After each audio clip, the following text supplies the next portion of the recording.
welcome back to the How to Write a Book podcast. I'm your host, Maciel Valenzuela Castaneda. Thank you so much for joining me today. And today's episode is a special one. I feel like it's going to be one of my favorites, even though we have so many amazing people who are on this show.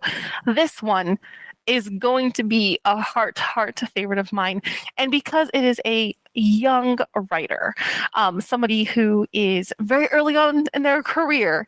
And the reason that I want to applaud that and I want to give so many kudos and high fives is because of, I remember what it was like being, that age and having this passion to write and, having so many other things happening at the same time. When you're, a young adult or so, you are in a whole different headspace. And it's a wonderful time. It's an amazing time. And with all of that going on inside your head and inside the world around you, or outside of you, and you still have the determination to write a book and finish it and publish it. Amazing, amazing. So in today's episode, we are wonderfully going to be chatting with Katelynn Balcom. And I just loved her energy. I love her perspective on her own writing style. And I love that she's learned something already, so early into her career, which is to get feedback and to be great with feedback. Not just okay, but great with feedback. So Katelynn Elizabeth Balcom, or just Katelynn Balcom, is the author of Koru, The Trainer I Used to Know, which is on Amazon now. It is a fantasy romance about rebuilding trust after it has been broken. And one other thing also is thank you everyone who entered their submissions for the Quill Hawk Publishing Indie Contest. I am excited to read your work, unless you entered a nonfiction manuscript, in which case that's not me, but that's okay. I applaud you anyways. All right, everyone. I'm excited for you. I think her message is motivational, it's inspirational.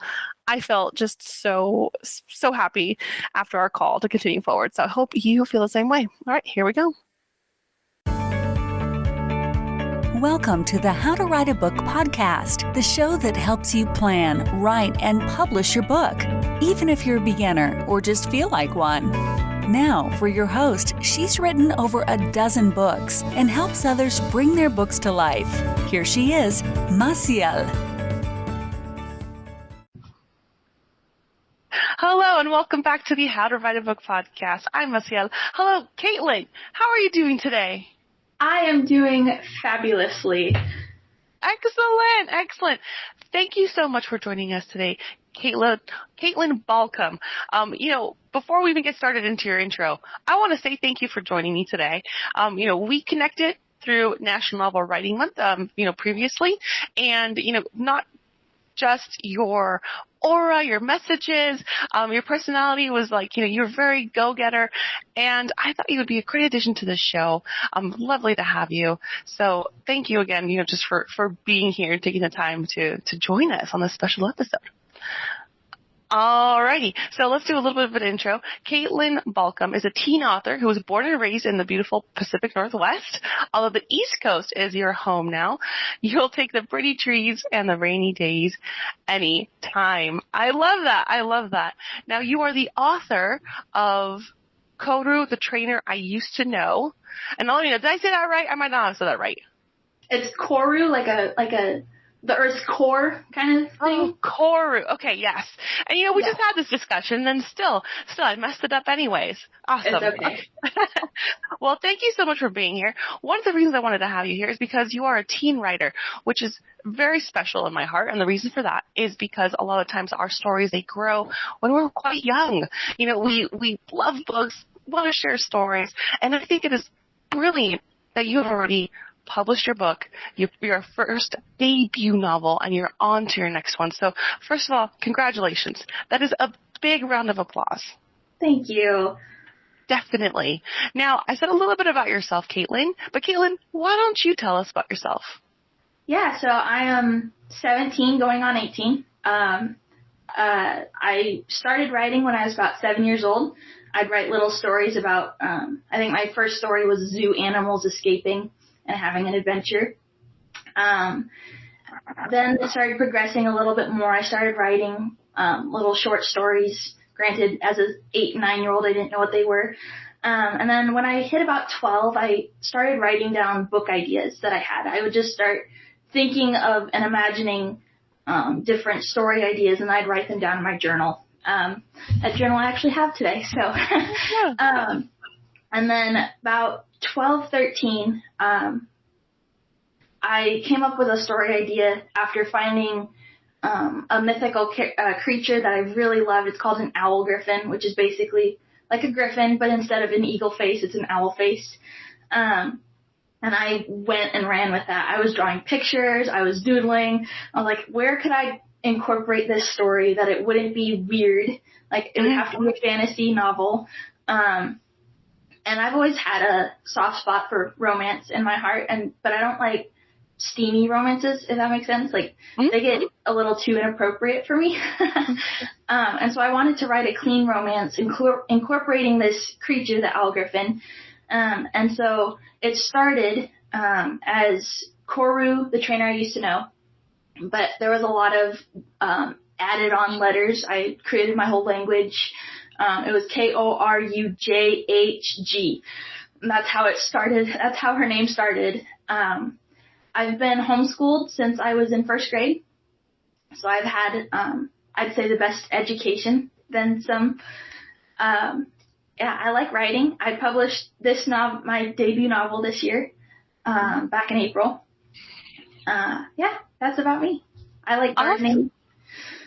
Oh, gardening. That sounds lovely. What do you garden? I'm not very familiar with gardening, so I'm not even sure I'm using that right. Currently, I have 4 baby pepper plants growing in my room right now.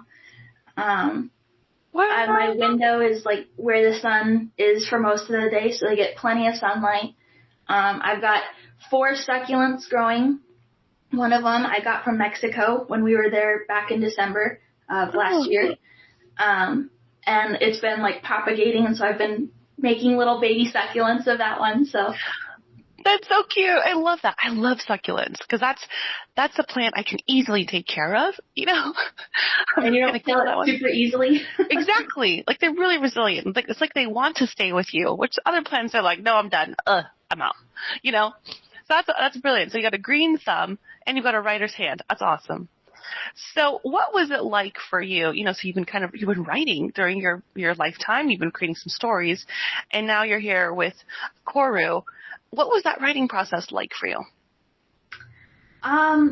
So in 8th grade, second semester of 8th grade, which was COVID for my class, we wrote short stories, and that was one of our assignments. We went through a workbook, working on setting, plot, all this stuff, and by doing so, that kind of prompted me to dig further into writing. And so after Zoom classes, once a week with our class, I'd start writing my book. And there were times, obviously every writer has these, where it's like, what I'm going to write, nobody wants to read. But once I finished, like, I'd write through movies. I'm a movie watcher. Our whole family is. And it was strange for me to write through movies. Like, I wouldn't watch the movies. I just focus on writing. And once I was finished, I finished about, I'd say, March of 2020. And I wanted to get published by August that same year. Very lofty goal. And I had no idea what went into writing and publishing at the same time.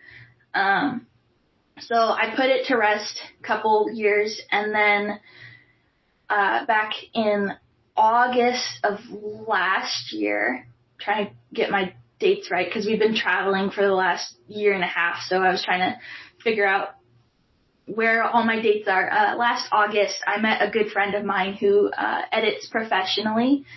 And we went to her house, had some dinner, and she's like, so, tell me about your book. And I had a little fangirl moment about getting to talk about my work in progress. And by the end of it, we were getting up to leave, and she's like, well, here's my email. If you want, send me your book.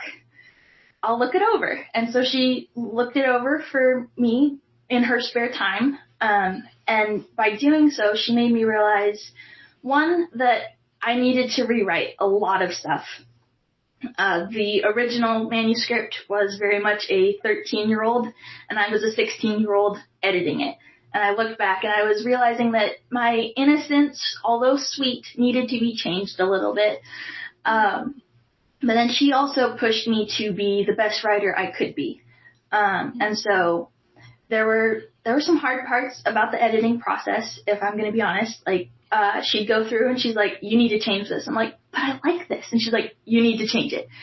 And the biggest thing she told me when we met with her was, the fact, like, you need to be okay with somebody telling you your baby's ugly. And I'm always one for constructive criticism, so I've been submitting poetry these last few months, and when they deny the poetry or reject it, I'm like, why? Was it not what you were looking for? Like, I want to know the bad stuff and the good stuff. And so she was very strong on telling me, you have to be okay with somebody telling you your baby's ugly, your baby being your book. Because as a mother, you can look at your baby and go, oh my gosh, this baby is so pretty. And then somebody else is like, that baby's ugly. So true. And so there were some definitely rip the Band-Aid off, just get it over with sections that she had me edit out. I think she had me take out 3 whole chapters, which was very hard because she's like, these don't belong in the story. And I was like, can I at least keep a part of it? She's like, nope, you gotta take it all out. So I had to rewrite some chapters. And then, so that was August. By about October, I was ready to start looking further into publishing. I didn't know anything about publishing. I knew that some people and some friends of mine had self-published, but I didn't know anything about it. And so I started digging deeper into what would publishing look like. I was going through different types of publishing, so like KDP, Kindle Direct Publishing, Ingram Spark, all these different free to upload places, because as a 16-year-old on the road, you don't have a lot of money. And then KDP stuck out, and there's mixed feelings on it of like, oh, you upload it for free, but then they can have access to it all the time. I've never run across problems like that. And so I started digging deeper and going down the KDP route. And then about, December, we were in Mexico. And I was like, wait, if I want to publish this next year, I got to have a cover. I got to know like everything. And so I'm going to call her my editor friend. I sent her like book blurbs. I'm like, I need to have a book blurb. What do I need to write? And so she was very much like, cut down words. You need to have as few words as possible, because the more words you use, the more people are going to be distracted. And so I'd send her my book blurbs, and she's like, okay, I like this sentence, take out the rest, rewrite from there. And I'd say she was tough, but she was tough for a reason, and that toughness helped me grow.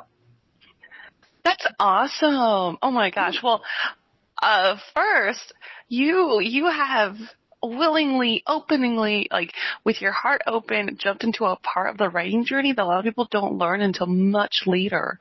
So congratulations, first of all. That's huge. That is a huge like pat on the back, because I feel like a lot of writers, when they start off, they're not used to this idea of your baby is ugly, right?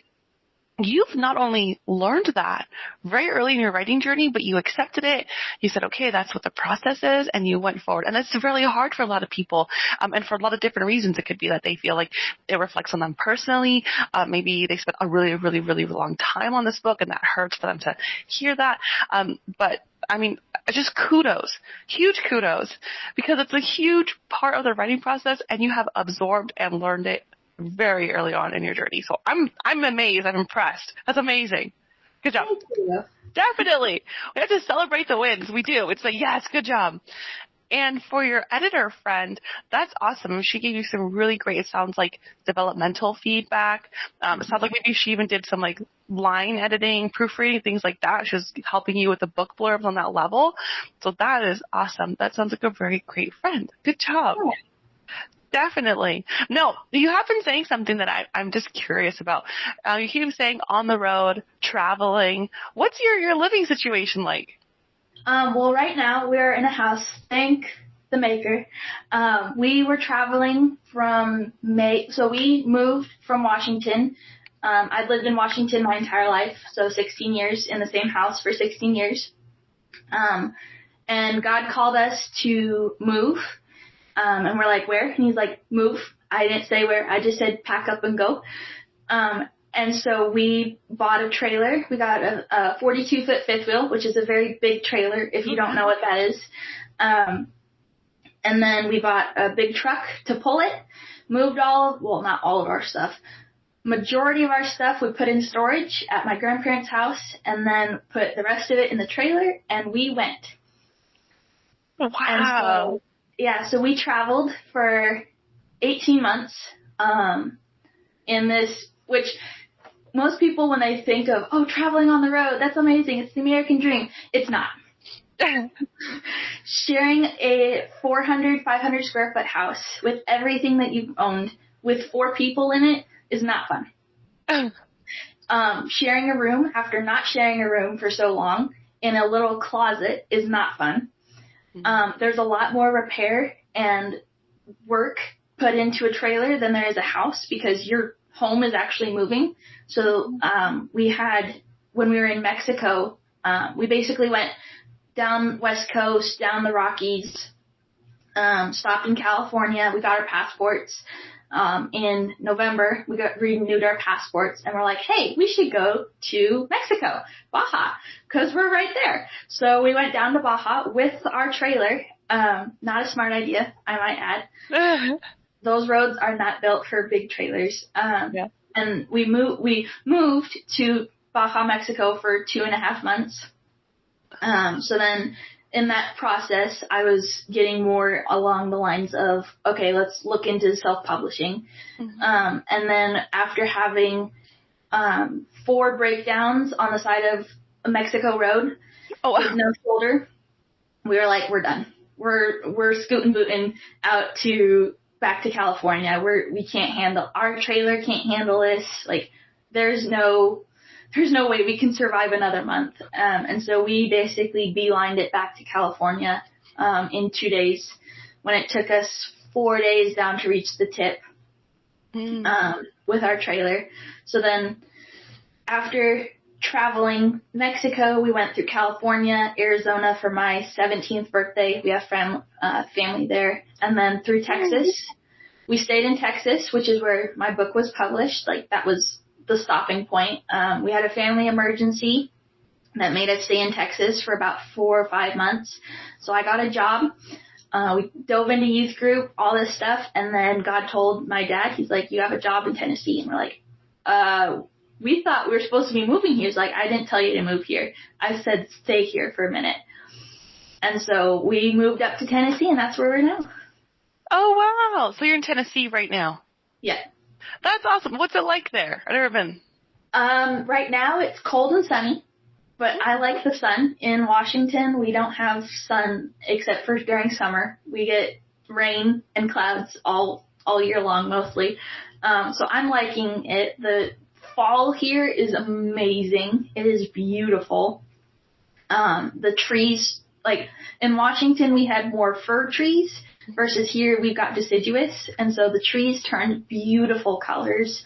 Yeah, it's really pretty here. There's a lot more hills than Washington versus Washington. I was in the backyard of Mount Rainier, which is a very big mountain. So it's always fun having more hills here than one big mountain.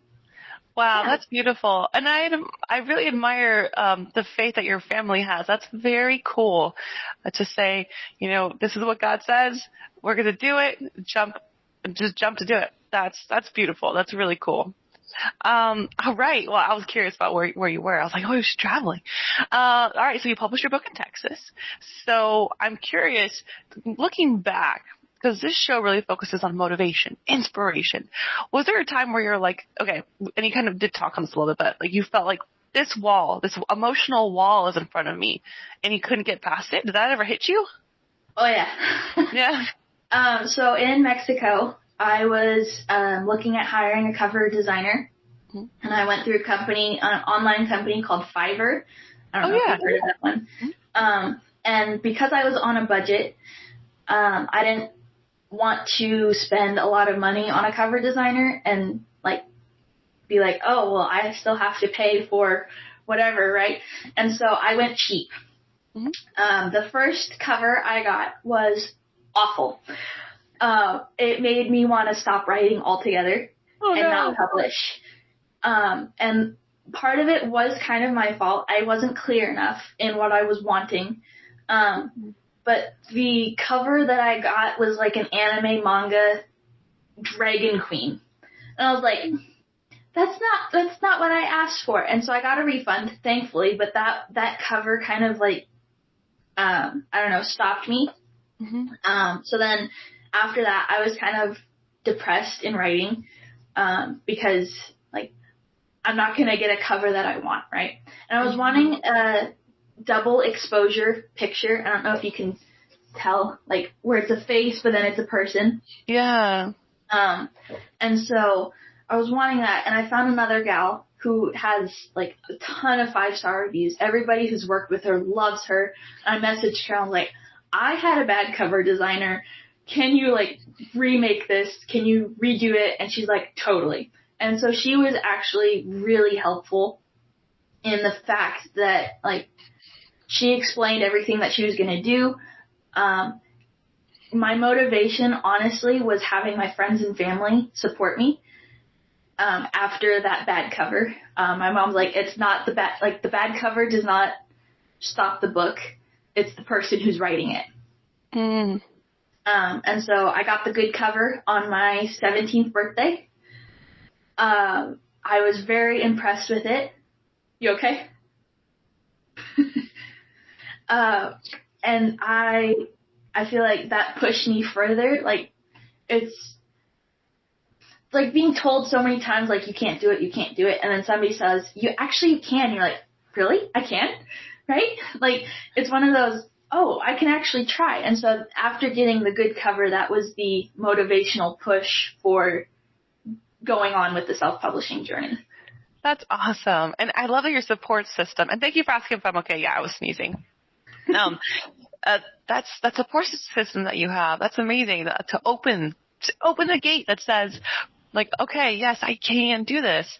And it's also really cool that you learned something about the cover design, which is like, okay, you have to be really specific. You have to kind of know what you want more or less, or just find the right person who's willing to listen to your ideas and knows what they're doing from there. So that's a really cool lesson. And I'm really glad that you also got that refund. That's really good. Thumbs up. So now let's go back into the journey. You've published, you have your cover design, you start publishing. Was there anything unexpected that you're like, oh, I had no idea that I had to do this thing that really surprised you? Trying to think. The formatting, honestly, that was the hardest part, especially with Amazon.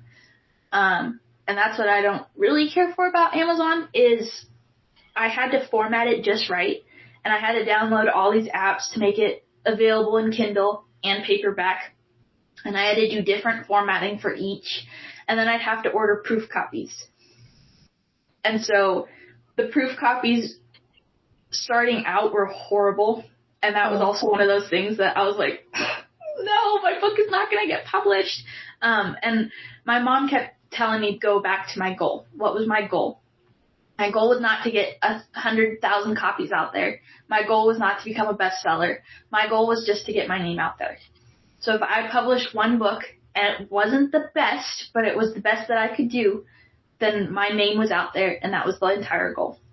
Wow. And so part of the formatting process, I'll pull it up. I've got a map in my book. Oh, wow. Created. Did you draw that? I designed it, and then I had somebody else draw it. Wow. I had the whole map idea, and then I sent it to them. I'm like, can you do this? And they're like, yeah, sure. Brilliant. I love it. It looks so good. Yeah. Part of the map, though, it was sent to me as one document, and because of my formatting, I had to basically put it into 2 images and then put it on 2 separate pages, if that makes sense. Yeah, it does, yeah. And so when I first ordered a proof, the cover did not look like what I got in the picture. Like, this is the improved version. The other version, it was like the color was all off and all this stuff. And then like there was in any time there was a picture, like a black and white picture, there was like printer lines. Oh, and wow. So I contacted KDP. I was like, if this is what's going to be printed, count me out, right? Like, I'm not going to be supporting this if this is the poor quality that I get. And they're like, oh my goodness, we don't know what happened. There might have been something wrong with the printer. We'll refund you. Oh. And so, sorry, what was your question? No, that was brilliant. It was about unexpected things. So that was great. And actually that leads me to my next question, because you put up the book. You're talking about formatting. So you went ahead and you did your physical copy. That's awesome. What does it feel like to hold a physical book? It's still weird, honestly, to turn it over and be like, hey, that's my name. It's weird to hold a physical copy of a dream that has been for 5 years. That's awesome. I love it. I love how, you're expressing your feelings on that book. I can tell that you're like, oh yes, that's a beautiful thing. You're reaching your goals. That's awesome. So now you've published, you did all the formatting, you hit some issues. Congratulations again on just trying to push through the obstacles. So you get here and now you said, okay, publish. So what has your journey been like since publishing your book? So we posted on Facebook. I don't have my own social media accounts. And so I don't even have my own phone. We have a home phone that we use for music and texting in case of emergencies. And so my mom posted on her Facebook account saying, I need book ambassadors, which is basically, I need people to spread the word. Yeah. And I promised them like a little gift, which I made little book plates, like sticker book plates. And I said, I need you to post, like, I had a forum. I'm like, where are you going to share? Are you going to share social media, in-person events? Like, how are you going to help me? And so I had some people sign up and say, I'll share. Up until that point, it was a month before self-publishing, the publishing date. And I was like, you need to post as many times as possible.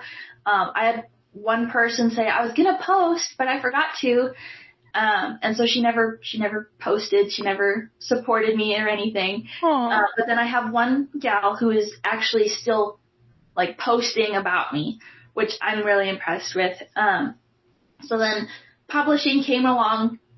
Word was spread. I had my own website. I had my own newsletter, which I haven't been keeping up on. Don't tell anybody. And so then after that, I got about 100 copies sold within the first month, which was impressive. I was impressed that I was going to sell any at all. I knew friends and family, like close family, was going to be like, we're going to buy one no matter what you write, right? But then after that, it started winding down. I'm lucky if I sell one copy a month, which I'm still selling them. It's not like it's completely been off the list. No, it's normal. Mm-hmm. I've sold more in person than I have on Amazon, which is actually kind of interesting. I sold like 4 copies in person 2 weeks ago. Cause so many people are like, wait, you wrote a book. Can I buy a copy? Can I buy a copy? After that though, I've had a lot of support. A lot of people, I guess, don't assume me to be an author. And so they'll be like, oh, what do you like to do? I'm like, well, I published my debut novel this year. Like their faces kind of change. Like, oh, you're actually serious. You're legit. So yeah, that's kind of what's been happening after that. That's awesome. That's really cool. You're getting a lot of the face-to-face interaction, a lot of the face-to-face, like here's the wow, I'm excited. Please, where's your book? Give it to me right now. That's really cool because online you don't get that. You do get people to order your book, but you don't have that same, personal connection. Mm-hmm. So that's really cool. It's awesome. So, now you did mention before we started that you have a couple other books on the horizon. You want to tell us about what your projects are looking like? Yeah. So I have been writing a lot of poetry recently. I took a class I'm still in high school. I've been taking a class in college level poetry. And I started realizing that was a good way to express myself, without having to fictionalize it. If that makes sense, like being able to tell my story without having to change names or change dates and change settings. And so I'm able to be honest and open with my poetry. And so I've been compiling a poetry anthology. I'm having some collaborators, kind of add some of their poems in, but it's going to be called Beautiful Destruction. I'm really excited for that to come out. There's going to be 3 sections called the beautiful, the humorous, and the ugly truth. So it's going to be like my prettier poems, my funnier poems, and then the flat out raw honest poems. So that's I'm trying to get that done before next summer, but obviously I'm becoming a senior, so all of that is kind of put on the back burner. And then I've got another book coming out called Tempter's Bet. It is going to be the first book in a 3-book trilogy about a boy from our realm who goes into another realm where its book characters come to life. And he has to rescue them from the evil person called Tempter, who is a shapeshifter. And in the process finds out that his boy's dad from this realm was actually the savior of that realm before he died. And so it's the story of that. It's going to be a 3-book trilogy. It's Tempter's Bet, Tempter's War, and then Tempter's Defeat. Wow. Okay. You're writing a series, so I have to ask, are you outlining ahead of time? Or are you just going with it? How's your process like? I am a pantser. Cool. So my NaNoWriMo project that I wrote last year in Mexico, while traveling on the road, I just wrote. I had to get stuff out. I just wrote. There are some parts of this book series that I'm definitely going to have to outline because I know I'm going to miss plot holes, and I don't want people to come back at me and be like, oh, what happened here? So I'm going to have to outline some parts, but I am definitely flying by the seat of my pants throughout this trilogy. That's awesome. That's really cool. It's a really cool, like, bravery. Like it's a 3-part, it's a trilogy. So you're going to dive in and just go for it. I love that, and of course outlining some of it. That's very cool. Sometimes you need those guideposts that's sticking to the ground just a little bit. You're like, where am I going? That's awesome. And so now that you have your published book, you're going to go into your next 2 books. Is there anything that you feel like for sure you're carrying a lesson with you forward? You know what not to do next. You know what you can do differently next. What's some of those things? Like I said, not going cheap. Mm-hmm. I've learned my lesson with that. Also, designing my first cover was a scammer. And I realized that afterwards that they just gave me anyway. So not going cheap is one of those things that, I've learned my lesson. Don't do it again. Also having a budget because I'm a spender, so I'm able to easily spend freely and then not have the money for it. So having a budget for that. But then another lesson is starting now. The getting the word out now versus the month before it's supposed to be published. Oh, nice. Okay, cool. So is that include getting your readers, that team support, or just kind of putting it out there? Kind of both.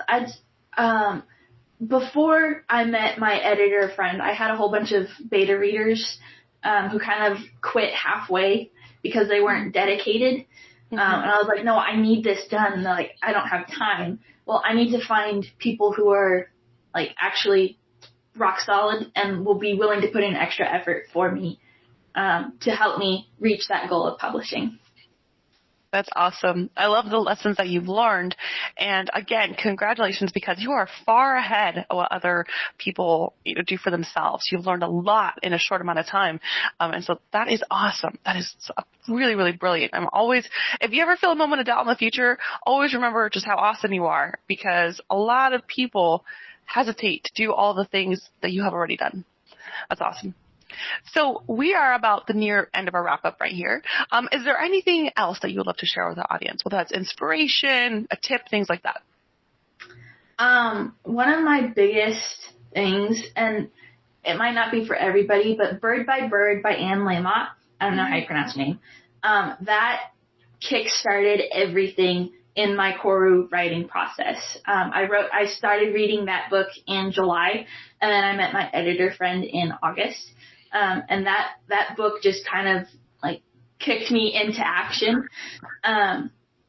That is a big impact, has been a big impact on my writing. But also, I'm looking at my notes just really quick. It's just writing. It's getting it out. I have to write something at least once a week or I go into a slump.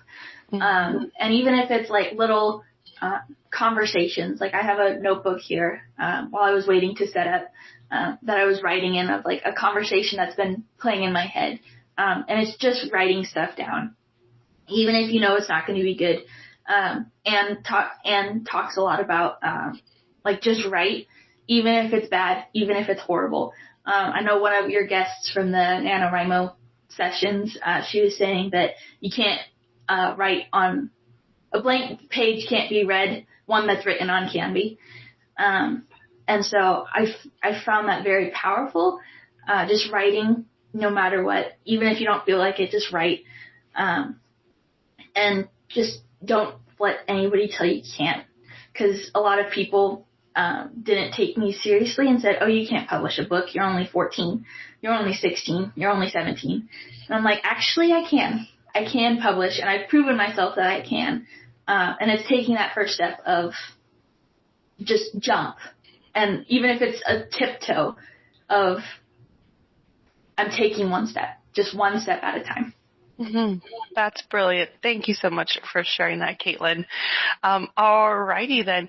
This has been awesome. Where can everyone find you and find your book? So my book is on Amazon. This is how you spell it, Koru. A lot of people forget how to spell it, and so I have to spell it out loud for them. My website is my name, KatelynnBalcom.com. And if you look up Katelynn Balcom or Koru, the trainer I used to know, on Google, my website, Amazon, and Goodreads will show up. So that's where you'll be able to find me. I have a website, so if you want to contact me or sign up for my newsletter, that would be awesome. That's really the only place that I'm online right now. That's awesome. That's amazing. You have all the setups. That's brilliant. And thank you so much for being part of the show. I know that not only younger writers will feel inspired, but I know that more mature generations will also feel inspired, because the way that you're tackling everything, it's really refreshing with the attitude and the gumption that you have to move forward. So everyone, that is Katelynn Balcom, author of Koru, the trainer I used to know. Thank you so much. And from the How to Write a Book podcast, thank you for being part of our show. And we're so excited for your journey ahead. Thank you for having me. And that's a wrap for today's episode of the How to Write a Book podcast. Thanks so much for tuning in, and I hope you enjoyed the conversation. If you want to keep up with me and my work, check out the website, blackheartedstudios.com. That's www.blackheartedstudios.com. And follow me on Instagram at Massiel Writes. That's at MASSIEL Writes. As a book coach and publisher, I'm passionate about helping aspiring authors bring their stories to life. So if you've been dreaming of writing a book and don't know where to start, head to my website and let's chat. You get a free 30 minutes on me. Thanks again for listening, and don't forget to subscribe and leave a review. I'll see you in the next episode. Thanks.